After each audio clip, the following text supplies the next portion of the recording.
Hey you guys, today I'm going to be showing you how we sprout our grains for winter and summer for the birds to supplement some of their diet in order to cut back on feed and also give them a little bit of an exciting treat for when there isn't so many greens growing outside because of all the dead grass, or plants just aren't growing as fast because it's winter.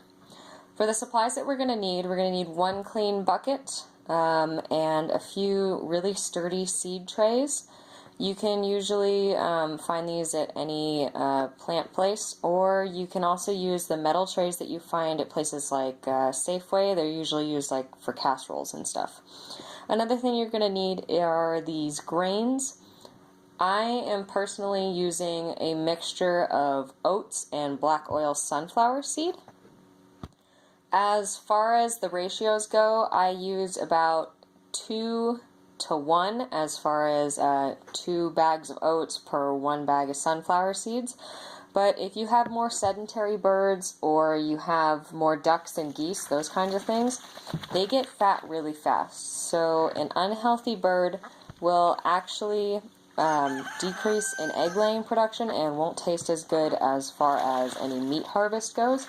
So I would really suggest scaling back the black oil sunflower seeds, but because my birds are free range and they do get a lot of exercise, we generally give that to them, especially in the winter when they need it more.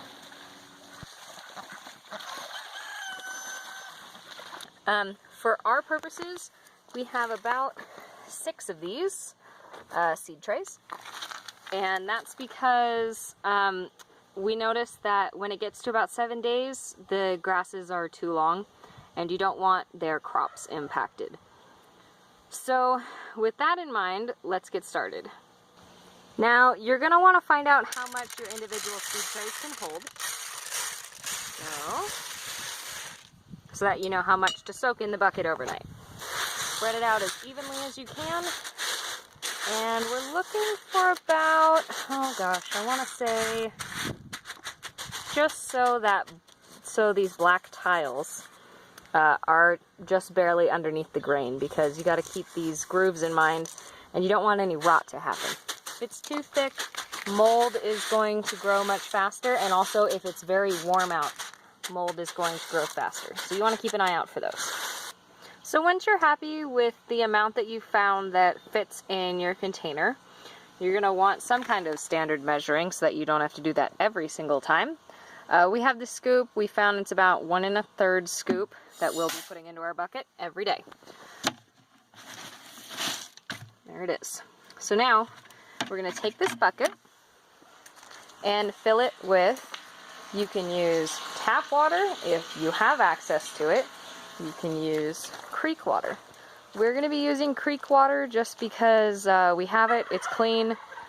Doesn't have chlorine in it or fluoride or anything like that. It helps the seeds germinate just a little bit faster. Alright, now that we have the seeds in the bucket with water soaking, we're going to let it sit for, well, I usually leave it overnight, but it can go as long as about 24 hours. You really don't want it to sit too long, or you're going to get mold and ickies. Now you can see that we've drilled some holes in the lowest points of the tray. For you, the areas might be different depending on what kind of tray you got. We just want the water to be able to drain out. So now that the seeds have been soaking for about 24 hours, they don't need to soak for 24 hours, I just didn't have time to do it. We are going to take the bucket and dump it into our seed tray. Now that the seeds are all poured out, I'm just going to rinse them. I generally rinse them just to keep the rot down. You really don't want any mold or bacteria and stuff.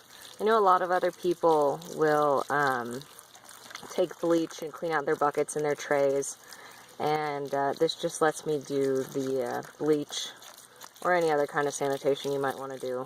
It keeps it to a minimum, because that's just a pain. It's much easier to just rinse them. Now, if this happens, you probably have rat or mouse problems.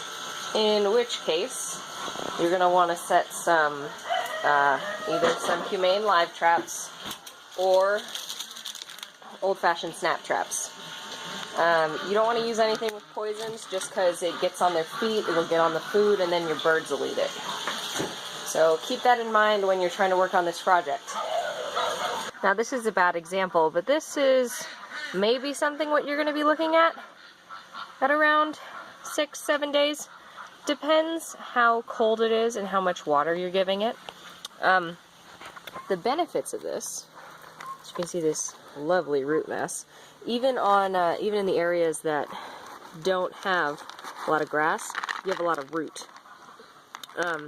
All of this is going to be a lot easier to digest for your chicken than just the seeds, especially because it broke through that seed coating that is what makes it so hard for your birds to get all the nutrients out of the plant. Plus, through photosynthesis, it's actually gained more energy.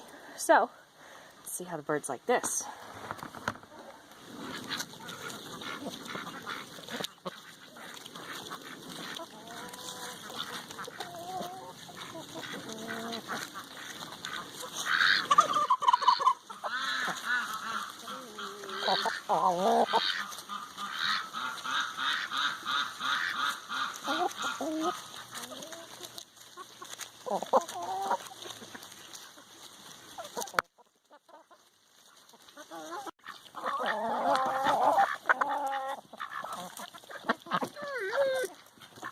Leave it.